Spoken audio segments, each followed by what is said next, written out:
Hi hello friends, இன்றைக்கி நம்ம என்ன பார்க்க போகிறோம்னா டேஸ்டி பட்டர் கேக் எப்படி பண்ணுறதுன்றது தான் பார்க்க போகிறோம். இந்த கேக் வந்துட்டு நான் ப்ரிப்பரேஷன் போட்டிருக்கேன். இது எப்படி வந்துச்சுன்றதை சொல்கிறேன். பயங்கர டேஸ்ட்டாக இருந்துச்சு. நீங்கள் கண்டிப்பாக இதை வீட்டில் ட்ரை பண்ணி பாருங்கள். நான் அவன் இல்லாமல் தான் இதை பண்ணியிருக்கேன். எப்படி பண்ணணுன்றதை வந்துட்டு நான் இதில் சொல்கிறேன். ஃபஸ்ட்டு பட்டர் எடுத்துக்கோங்க. நான் போடுற பட்டருக்கு 75 கிராம் வந்து பட்டர் எடுத்துக்கிட்டேன். அதில் வந்துட்டு சுகர் வந்துட்டு 1 கப் எடுத்துக்கிட்டேன். மெஷர்மெண்ட் கப்பில் வந்து 1 கப் சுகர் எடுத்துக்கிட்டேன். அந்த சுகர் வந்து கொஞ்சம் கொஞ்சமாக போட்டு, மொத்தத்தையும் போடாமல் கொஞ்சம் கொஞ்சமாக போட்டு பீட் பண்ணேன். அப்போ தான் அது கொஞ்சம் நல்லா ஃப்ளஃபியாக வரும். அப்போ தான் நமக்கு சாஃப்டாகவும் கிடைக்கும். அதனால் கொஞ்சம் கொஞ்சமாக ஆட் பண்ணி பண்ணிக்கிட்டேன். இந்த மாதிரி நீங்கள் ட்ரை பண்ணி பாருங்கள். யூஸ்வலாக நம்ம பண்ணுறதை விட இந்த மாதிரி கொஞ்சம் கொஞ்சமாக சுகர் ஆட் பண்ணும்போது இன்னும் நல்லாயிருக்கும். அதை பண்ணதுக்கப்புறம் 2 எக்கு போட்டுக்கிட்டேன். நான் வந்து ஒரே ஒரு கப் தான் வந்து மைதா ஆட் பண்ண போகிறேன். அதனால் 2 எக்கு போட்டேன்.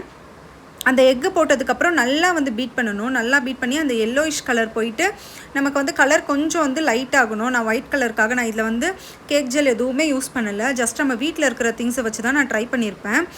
ஸோ நல்லா வந்து உங்களால் முடிஞ்ச அளவுக்கு நல்லா வந்து பீட் பண்ணி எடுத்துக்கோங்க. இந்த பீட் பண்ணுறதுல தான் வந்துட்டு உங்களுக்கு அந்த கேக்கோட டெக்ஸ்டரும் சரி, அந்த டேஸ்ட்டு, இந்த சாஃப்ட்னஸ் எல்லாமே வரும்.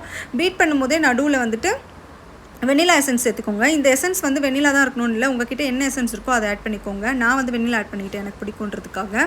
அதுக்கப்புறம் மைதா வந்து நல்லா சலிச்சு எடுத்துக்கோங்க. அதில் எந்த கட்டியும் இருக்கக்கூடாது. நல்லா சலிச்சு 1 கப் மைதா வந்து நான் ஆட் பண்ணியிருப்பேன். பெரிய கப்பு 1 கப் வந்து பெரிய மெஷர்மெண்ட் கப்பில் வந்து பெரிய கப் வந்து நான் யூஸ் பண்ணியிருப்பேன். அதில் செகண்ட் மெஷர்மெண்ட் கப்பில் தான் வந்துட்டு நான் சுகர் லெவல் எடுத்துக்கிட்டேன். அதில் 1 கப் வந்து சுகர் எடுத்துக்கிட்டேன். இது போட்டதுக்கப்புறம் பேக்கிங் சோடா வந்துட்டு ஒரு 1/4 ஸ்பூன் இருக்கு இல்லையா, பேக்கிங் சோடா வந்து 1/4 ஸ்பூன் வந்து ஆட் பண்ணிக்கிட்டேன். அந்த 1/4 ஸ்பூன்லேருந்து அடுத்த மெஷர்மெண்ட் கப்பில் வந்துட்டு நான் பேக்கிங் பவுடர் ஆட் பண்ணிக்கிட்டேன்.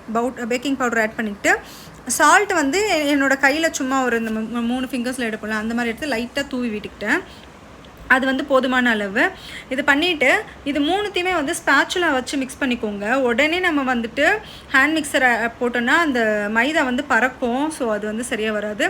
ஸோ சும்மா நீங்கள் வந்துட்டு உங்கள் கிட்ட இருக்க ஸ்பூனோ இல்லை என்ன இருக்கோ அதை யூஸ் பண்ணி ஜஸ்ட் ஒரு மிக்ஸ் பண்ணிக்கோங்க. அதை நல்லா மிக்ஸ் பண்ணிவிட்டு அதுக்கப்புறம் தான் வந்துட்டு நம்ம ஹேண்ட் மிக்சரை வச்சு இதையுமே வந்துட்டு நல்லா பீட் பண்ணணும். இந்த கேக்கோட டெக்ஸ்டர் வந்துட்டு இப்போ பாருங்கள், இப்போ இந்த பாத்திரத்தில் இவ்வளோ தான் இருக்குது. ஆனால் நீங்கள் வந்துட்டு அதை பீட் பண்ணும்போது நல்லா வந்துட்டு பீட் பண்ணணும். அப்போ தான் வந்துட்டு அது ஈவனாக ஸ்ப்ரெட் ஆகிட்டு நமக்கு வந்து வளர்றேன் நம்ம கேக் வந்துட்டு பேக் ஆகிட்டு வரும்போது நல்லாயிருக்கும், சூப்பராக இருக்கும். நீங்கள் வேணால் இந்த மாதிரி மெத்தடில் நீங்கள் ட்ரை பண்ணி பாருங்கள். நிறைய பேர் என்னெல்லாமோ பண்ணுவாங்க. நான் வந்துட்டு அந்த மாதிரி எக்ஸாக்டாக மெஷர்மெண்ட்லாம் கிடையாது. என்னால் முடிஞ்ச அளவுக்கு உங்களுக்கு புரிகிற மாதிரி மெஷர்மெண்ட் யூஸ் பண்ணி நான் சொல்லியிருக்கேன். இந்த மாதிரி ட்ரை பண்ணி பாருங்கள். நல்லா ஃப்ளஃபியாக செம்மையாக வந்துச்சு. நானாக கேக் இப்படி பண்ணேன்ற மாதிரி வந்துச்சு. ஏன்னா வந்து யூஸ்வலாக வந்துட்டு நான் குக்கர் வச்சு தான் ட்ரை பண்ணுவேன். இந்த முறை குக்கர் நான் யூஸ் பண்ணல. குக்கர் வச்சோன்னா நான் யூஸ் பண்ணுற குக்கர் வந்து சரியில்லை.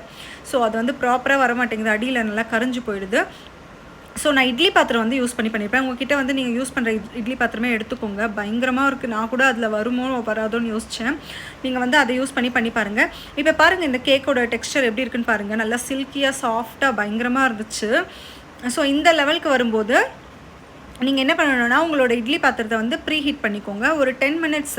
உங்களுக்கு தெரியும் இல்லையா, உங்களுக்கு அந்த பக்கத்தில் போனால் நல்லா ஹாட்டாக இருக்கும்ல, அந்த மாதிரி வச்சுக்கோங்க. நெக்ஸ்ட் வந்து ஒரு பாத்திரத்தில், எந்த பாத்திரத்தில் நீங்கள் அந்த பேட்டர் வைக்க போகிறீங்களோ அதில் வந்துட்டு கொஞ்சம் பட்டர் இல்லை ஆயில் ஏதோ ஒன்று பண்ணிவிட்டு நெக்ஸ்ட்டு வந்துட்டு மைதாவும் டஸ்ட் பண்ணி வச்சுக்கோங்க.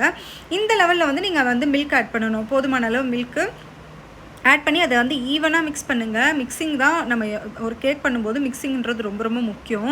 ஏதாச்சும் ஒன்று மிஸ் பண்ணினாலும் அங்கங்கே கட்டியாக நிற்கும், சாப்பிடும்போது நல்லாவே இருக்காது. ஸோ வந்துட்டு நல்லா ஈவனாக மிக்ஸ் பண்ணிவிட்டு நீங்கள் மிக்ஸ் பண்ணி வச்சுருக்கீங்கள அதை எடுத்து நீங்கள் அதை ரெடி பண்ணி வச்சுருக்கீங்களா, டஸ்ட் பண்ணி மைதாவை போட்டு ரெடி பண்ணி வச்சுருக்கீங்களா, அதில் கொண்டு இந்த பேட்டரை ஊற்றிடுங்க.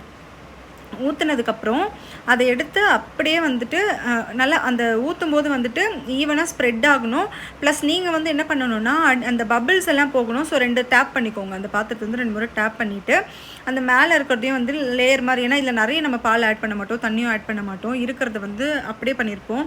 ஸோ நீங்கள் வந்து என்ன சொல்லணும், மேலே வந்து ஒரு முறை நைஸாக அப்படியே லைட்டாக டேப் பண்ணி விட்டுட்டு அதுக்கப்புறம் அந்த பாத்திரத்தில் வச்சு கரெக்டாக நான் வந்து 40 மினிட்ஸ் வச்சேன். நீங்கள் சிம்மில் வச்சு 40 மினிட்ஸ் வச்சேன். 40 to 45 மினிட்ஸ் ஆச்சு எனக்கு ஃபுல்லாக பேக் ஆகிட்டு வர்றதுக்கு. பேக் ஆகிட்டு வரும்போது நீங்கள் வந்து ஒரு ஸ்டிக்கோ இல்லை வந்து ஒரு நைஃப் வச்சு உள்ளே வந்து நல்லா குத்தி பாருங்கள். அதுக்கப்புறம் வெந்திருக்கான்னு நல்லா வந்து கம்ப்ளீட்டாக வெந்திருந்தால் அது ஒட்டாமல் வரும். நான் அதை வந்து வீடியோ எடுக்க மறந்துட்டேன். அது ஒட்டாமல் வரும். அந்த லெவலில் எடுத்துகிட்டு இப்போ பாருங்கள் கேக் எப்படி வந்திருக்கு. பயங்கர சாஃப்டாக இருந்துச்சு. எனக்கு நம்பவே முடியல. பயங்கர டேஸ்டியாகவும் இருந்தது, பயங்கர சாஃப்டாகவும் இருந்துச்சு. இது ஒரு முறை ட்ரை பண்ணி பாருங்கள். உங்களுக்கு இந்த வீடியோ பிடிச்சிருந்தால் லைக் பண்ணுங்கள், ஷேர் பண்ணுங்கள், மறக்காமல் சப்ஸ்கிரைப் பண்ணுங்கள். ஸோ பயங்கர ரொம்பவே டேஸ்ட்டாக இருந்தது. இதை ஒரு முறை ட்ரை பண்ணி பாருங்கள். ட்ரை பண்ணிவிட்டு எப்படி இருந்துச்சுன்னு சொல்லிட்டு கமெண்ட்டில் உங்களோட கமெண்ட்டை போடுங்க கமெண்ட் பாக்ஸில். பிடிச்சிருந்தா இந்த வீடியோவை லைக் பண்ணுங்கள், ஷேர் பண்ணுங்கள். முன்னாடி சொல்லும் போது என் பொண்ணு சிரிச்சிட்டா, அதனால் இன்னொரு முறை சொல்கிறேன்.